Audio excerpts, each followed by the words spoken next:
বাড়িতে এত পরিমাণ শাক খেয়েছি, এখন বাড়ি থেকে আসার পর থেকেই শুধু শাক দিয়ে ভাত খেতে ইচ্ছে করে। কিন্তু সকালবেলা বাইরে যেতে আমার একদমই ভালো লাগে না, এর জন্য শাক আনাও হয় না। তো আজকে সন্ধ্যায় বের হয়েছে আমি আর গুঞ্জন। পরে দেখছি যে অনেক সুন্দর শাক। পরে ভাইয়া বলতেছিল যে লাউ শাক আছে, তরতাজা নিয়ে যান।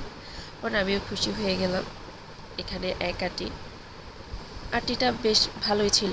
এখানে 50 টাকার লাউ শাক ছিল, কিন্তু আমরা বাড়িতে আমাদের গাছ থেকে ছিঁড়ে খাই। এটাই হচ্ছে মজার কথা। আর এখানে 50 টাকা দিয়ে কিনে খেতে হচ্ছে।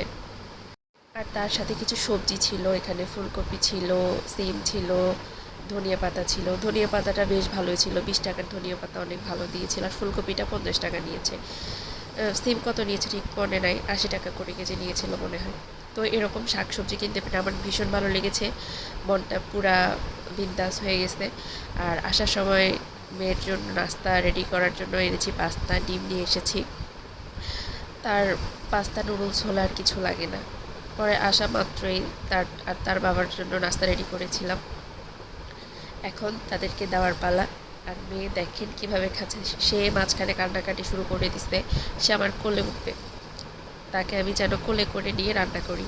তো কি, বাড়ি থেকে আসার পর থেকে সে আমার সাথে একটু বেশি ঝামেলা করতেছে, কারণ বাড়িতে এরকম ঝামেলা করে নাই।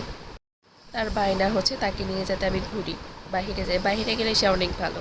তো এদিকে সে পাস্তা খাচ্ছে, আর আমরা সবাই মিলে পাস্তা খাওয়ার পর কফিটা খেয়ে নিলাম। আজকে কিছুদিন ধরে বেশ কফি খাওয়া হচ্ছে। চা তো আমার নেশা, কিন্তু মাঝে মধ্যে কফিও ভালো লাগে।